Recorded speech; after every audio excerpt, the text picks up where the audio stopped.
to our reading lesson for today. Let's start by reading our learning target. I can understand differences in the points of view of characters in a story. Let's start out by talking about those things that we know. What is a character? A character is the person, animal, or made-up creature in a story. Goldilocks is a character in the story of the Three Bears. Let's also talk about a story.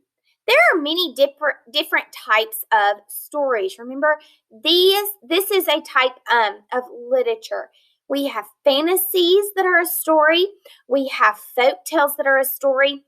We have fiction text that tells a story. Remember, a story has a beginning, a middle, and an end. And in the beginning, we're introduced to a problem that the characters have. And then at the end, we're introduced to how that problem is solved. Now let's talk about point of view. Point of view is the perspective from which a piece of text is written, or how someone thinks or feels, or the actions that they take. So this week we've been looking at the character's point of view, their character's perspective, how the character thinks, feels, or the actions that they take. The character's dialogue helps us to see their point of view.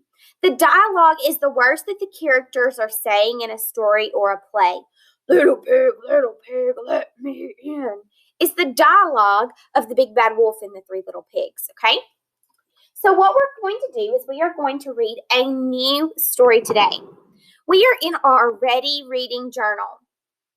If you do not have your Ready Reading Journal, go ahead and pause the video, go and get your material, and then come back.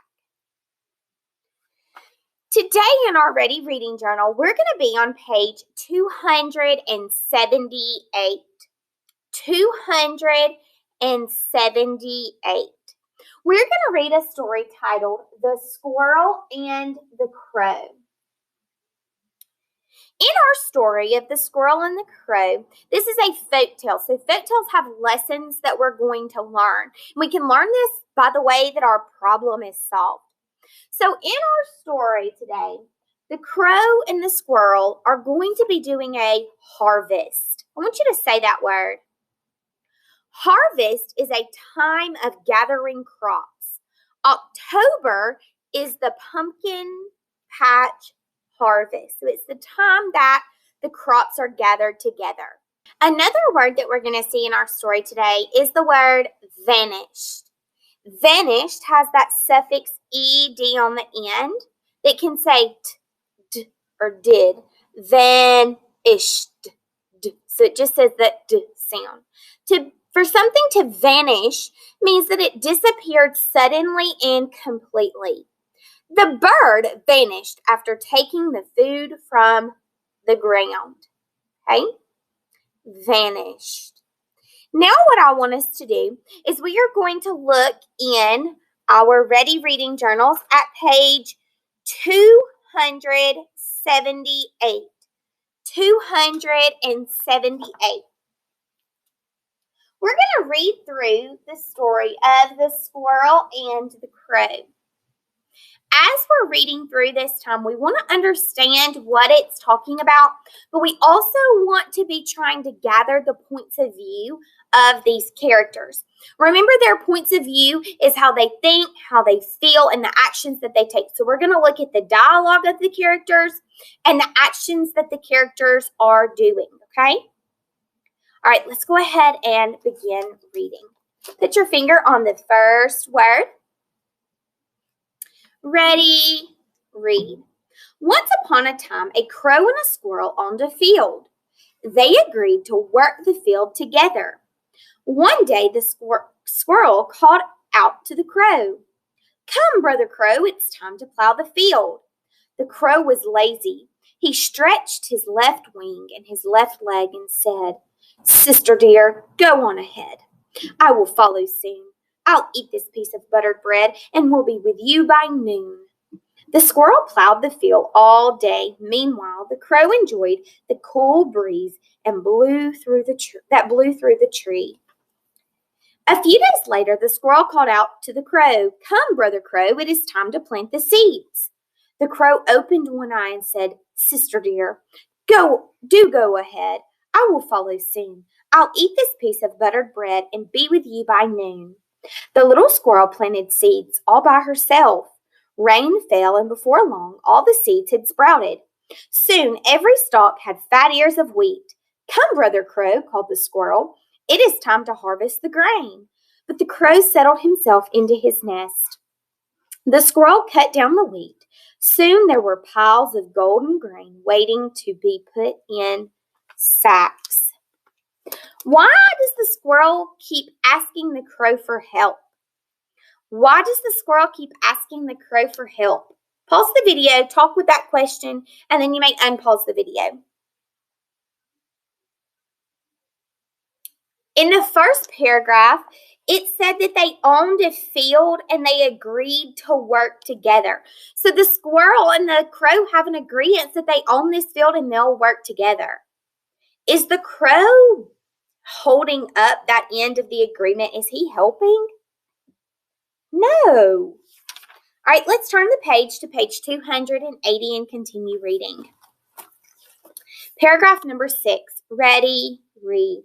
The squirrel took the grain to the market. She came home with a big silken bag jingling with money. The crow heard the sound of the money and sat up. "Come, Sister Squirrel," he called greedily. "Let's count and divide the money so I can take my share." I want you to think about that word greedy. We looked at that word greedy last week when we talked about the greedy merchant. Remember, greedy means they're wanting it all for themselves. Let's read that paragraph 7 again. "Come, Sister Squirrel," he called greedily. "Let us count and divide the money so I can take my share." Who is that pronoun he that they're talking about in paragraph 7? That's the crow, isn't it? Okay, paragraph number 8. The little squirrel dropped the bag into her nest and turned to the crow, smiling her sweetest smile. She said, "Brother Crow, there is no share for lazy birds like you. When all your buttered bread is gone, you'll wish you had worked too." The squirrel flicked her tail and vanished into her nest. The crow sat on his branch feeling very silly. So we learned through here that the squirrel kept asking the crow for help because they owned land together and they agreed that they would work it together.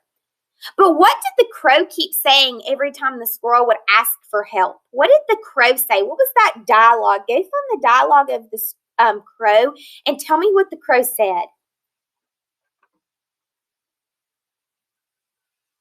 right, well, in paragraph 1, the crow said, "Sister dear, go on ahead. I will follow soon. I'll eat this piece of buttered bread and will be with you by noon."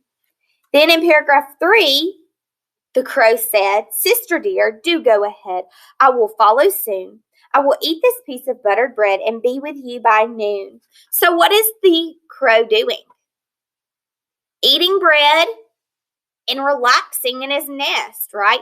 He didn't ever go and help the squirrel. He was just relaxing. Do you think that the squirrel was right to not share with him the money? Why do you think the squirrel was right to not share the money? The crow didn't do any work, did he? All right, so I want you to go back and I want you to look at the dialogue of both the squirrel and the crow. As you're looking at the dialogue and the things that they are saying, I want you to think about their points of view. How did the squirrel and the crow think, feel, and act about working in the field? I want you to think about if they had the same point of view or if their views were different, okay? All right, as you're thinking through those questions, you're going to go back and reread the story of the squirrel and the crow, and then you are going to go on to answer the questions on the next pages. Now remember, as you go back and reread, think about the point of view of each of those characters, and I want you to read their dialogue in the voices that match that point of view, okay? All right, guys, I cannot wait to see how awesome that you did, and I hope that you have a great time practicing.